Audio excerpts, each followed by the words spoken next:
Lalu ada Azure Cosmos DB. Cosmos DB itu adalah NoSQL database. Dia ada di Azure, disupport oleh Azure.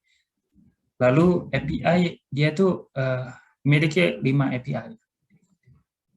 Pertama SQL, kedua itu MongoDB, ketiga Cassandra, D itu Tables, E itu Gremlin. SQL ini, jadi kita bisa mengquery Cosmos DB ini dengan caranya SQL, seperti select, bintang, from, dan lain-lain, dan seterusnya. Seperti itu. Lalu kita juga bisa menggunakan MongoDB. MongoDB itu NoSQL. Kita mengquery dengan cara JSON, seperti JSON object. Ketika kita bisa find, buka kurung, jadi kita bisa menggunakan tabel skema .tabel .find apa, kita bisa menggunakan secara object oriented seperti mengolah data JSON. Lalu ada juga menggunakan Cassandra. Cassandra itu ada database NoSQL juga.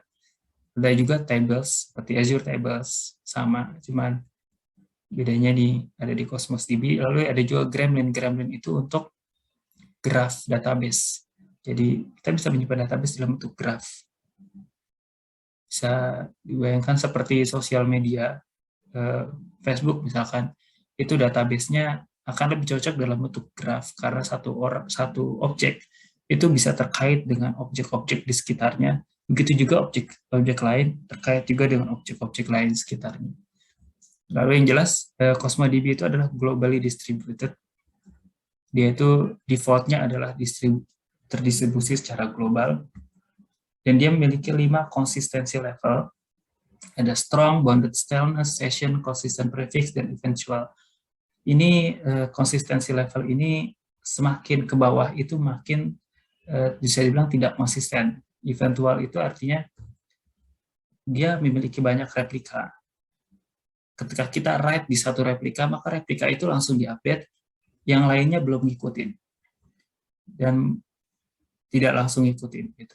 Tapi kalau misalkan strong, ketika kita ubah satu replika, maka replika itu mengubah data di satu server ya. Maka replika lainnya itu belum tentu itu akan diupdate berbarengan dengan ketika data itu di-write ke server.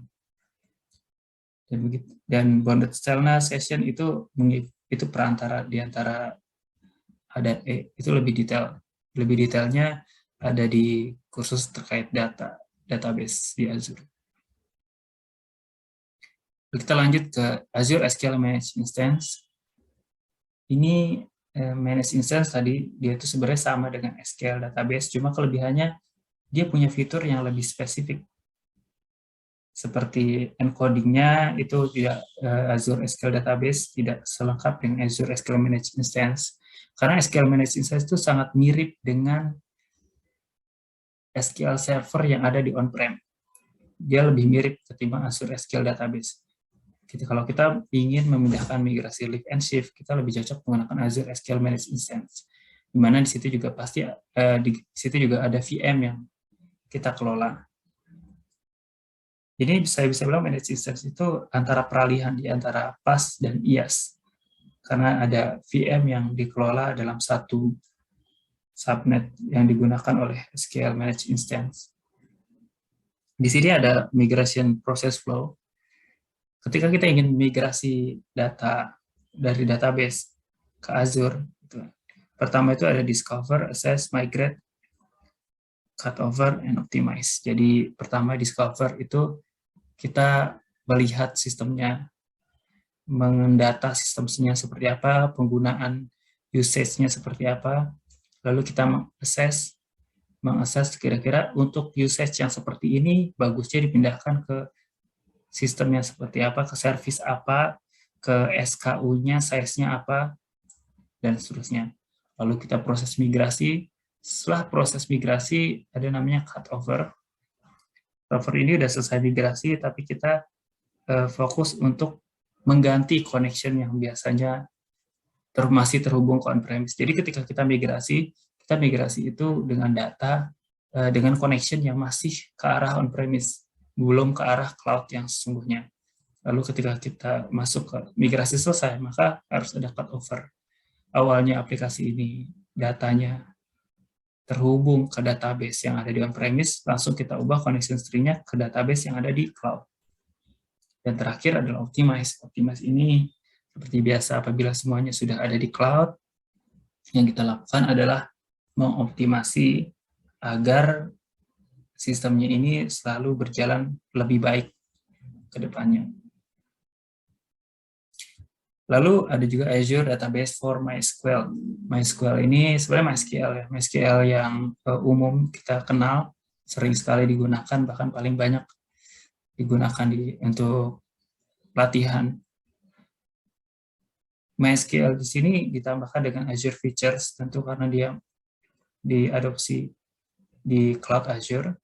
Dia juga memprovide high availability dengan provided SLA yang tadi bisa dilihat sebenarnya ada nanti dibahas di bagian SLA terkait high availability. Lalu ada pricing itu pay-as-you-go. Dia scalingnya bisa manual, bisa otomatis juga. Dia juga ada automatic backup, sama seperti server database yang lain. Dia juga support security and compliance yang sudah diterapkan oleh Azure. Jadi ini kelebihan-kelebihan yang jika dibandingkan dengan MySQL yang ada di on-premise atau di data center lokal, itu tidak ada.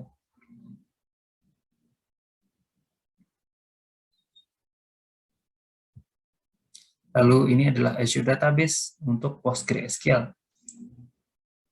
Untuk PostgreSQL sendiri ada dua deployment model yang bisa digunakan. Yang pertama itu adalah single server, yang kedua itu adalah hyperscale.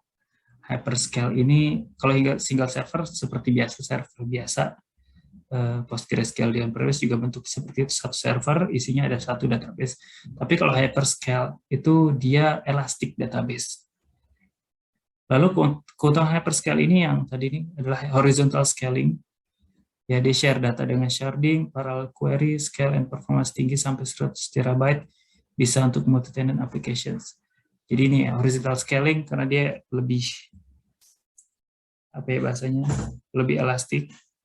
Lalu dari sisi data dia juga bisa menggunakan sharding antar data, sehingga saya bilang dia menggunakan data itu tidak pada satu database saja tapi dibagi ke beberapa database. Ada bisa juga menggunakan parallel query. Ini keuntungan dari hyperscale.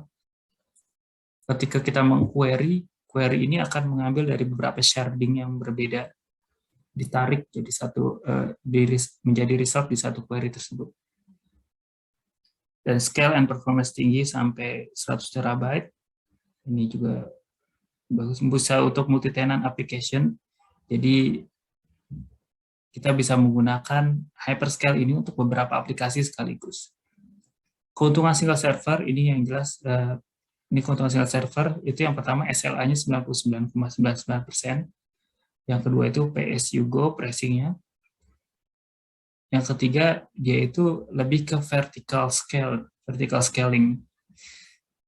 Lalu keempat monitoring dan alerting, dia lebih ini otomatis di Azure sudah tersedia. Lalu ada backup otomatis juga. Lalu ada point in time restore recovery. Jadi PITR ini kita bisa backup ke posisi di mana terakhir dia, misalkan dia failure di jam 3.30, kita bisa balikin dia ke jam 3 datanya. Oke, kita akan lanjut di quiz 2.5.